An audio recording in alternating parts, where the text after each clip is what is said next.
నాకెంతో ఇష్టమైన ములక్కాడతోటి మా అత్తమ్మ నాకు మసాలా కూర చేసి పెట్టింది కాబట్టి మా అత్తయ్యకి ఇష్టమైన గోంగూరతో నేను ఒక ఐటెం చేయబోతున్నాను. ఇప్పుడు అది ఏంటో కాదండి, గోంగూర పొడి చేయబోతున్నాను.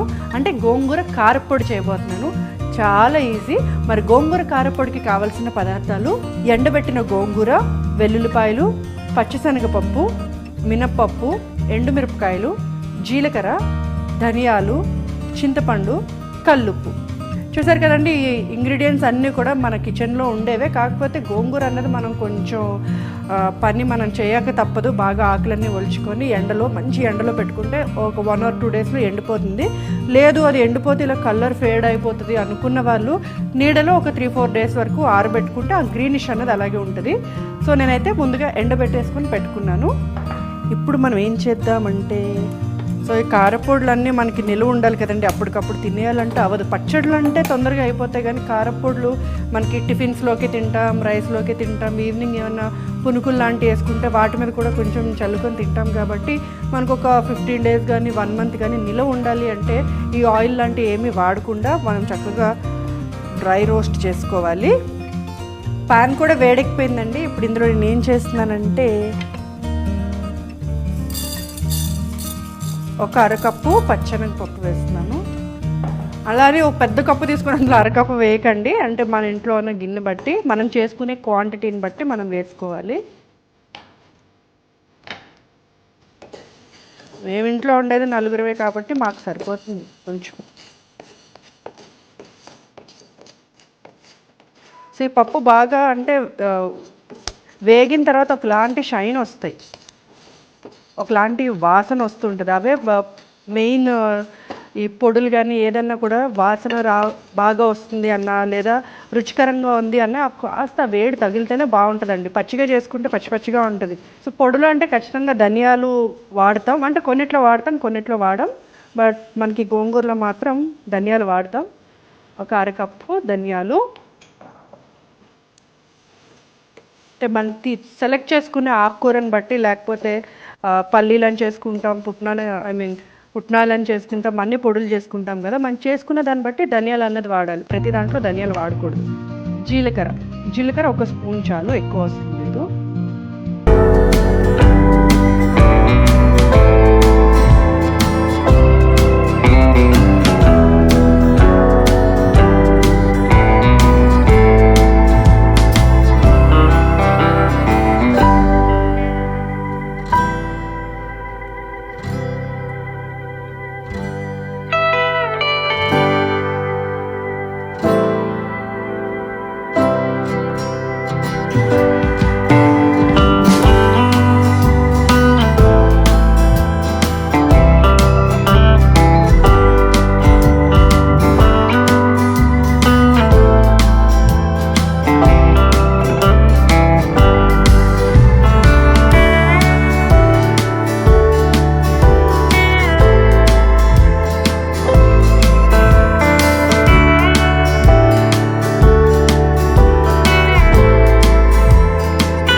ఆఫ్ చేసిన తర్వాత ఆ పాన్ వేడిలోనే కలపాలి, ఇది మాత్రం మెయిన్.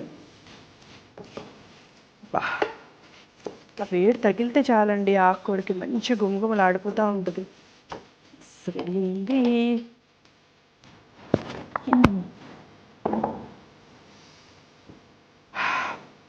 ఈ పచ్చడి అయితే ఖచ్చితంగా గోంగూర పుల్లగా ఉంటుంది కాబట్టి కొంచెం పుల్లగా, అందులోనూ ఈ పులుపుకి సరిపడా మనకు కొంచెం చింతపండు కూడా వేసాం. అంటే ఇది ఎండబెట్టాం కదా, ఎండబెట్టినప్పుడు కొంచెం ఎంతన్నా దాంట్లో ఉన్న ఒరిజినాలిటీ తగ్గుతుంది. అది ఎంతైతే మెయిన్ అంటే ఎండబెట్టక ముందు ఎంతైతే పులుపుదానం అని ఉంటుందో అది కొంచెం తగ్గుతుంది. కాబట్టి లైట్గా చింతపండు వేసుకుందాం.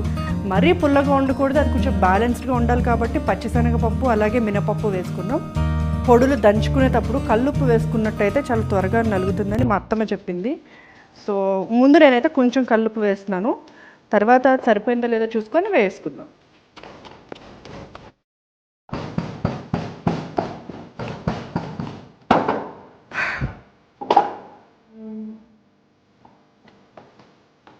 చూసారు కదండి, కచ్చాపచ్చాగా బాగా నలిగిపోయింది. ఇది చింతపండు వేశారు, వెల్లుల్లిపాయ వేశారు. అయినా కూడా ముద్దగా లేకుండా ఇలా పొడి పొడిలాడుతుంది. ఎందుకంటే లైట్‌గా నేను కొంచెం పెనం వేడి మీద నేను వేయించడం వల్ల అప్పుడేంటంటే అందులో ఉన్న తేమదనం అనేది కొంచెం పోయి ఇలా పొడి పొడిలాడుతూ ఉంటది ఇప్పుడు. కొంతమంది ఏం చేస్తారంటే పచ్చళ్ళు అంటే ఇలా పొడులు చేసుకునేటప్పుడు వెల్లుల్లిపాయని అలాగే చింతపండుని వేయించరు. అలానే మనం ఎక్కువ వేయించక్కర్లేదు. కానీ ఆ వేడి అన్నది కొంచెం తగిలితే ఇలా పొడి పొడిలాడుతదనమాట. చూసారు కదండీ గోంగూర పొడి. ఇది ఎలా ఉందో నేను ఇప్పుడు టేస్ట్ చేసి చెప్తా. చాలా బాగుందండి. గోంగూర పుల్ల పుల్లగా ఉంటుంది కదా, ఆ పుల్లదనం ఏమాత్రం పోలేదు. కొంచెం పుల్లగా, కారంగా చాలా బాగుంది. ఖచ్చితంగా మీరు ట్రై చేయండి. ఓ గోంగూర తీసుకొని బాగా ఎండబెట్టుకొని దాని తర్వాత కొంచెం స్టవ్ వెలిగించి ప్యాన్ పెట్టుకొని ధనియాలు, జీలకర్ర, పచ్చిశనగపప్పు అలాగే మినప్పప్పు అన్నీ బాగా వేయించుకొని తర్వాత స్టవ్ ఆఫ్ చేసి అందులోనే కాస్తంత వెల్లుల్లిపాయలు, చింతపండు, ఎండుమిరపకాయలు వేసి బాగా కలిపేయండి. కలిపిన తర్వాత ఏదైతే ఎండబెట్టుకున్న గోంగూర ఉందో ఆ పాన్ వేడికి కొంచెం ఒక 2 నిమిషాలు అలా వేడి పట్టనివ్వండి. తర్వాత దాన్ని రోట్లో వేసుకొని కాస్తంత కల్లుప్పు వేసుకొని దంచుకున్నట్లయితే ఎంతో గుమగుమలాడిపోయే గోంగూర కారపొడి రెడీ అయిపోతుందండి.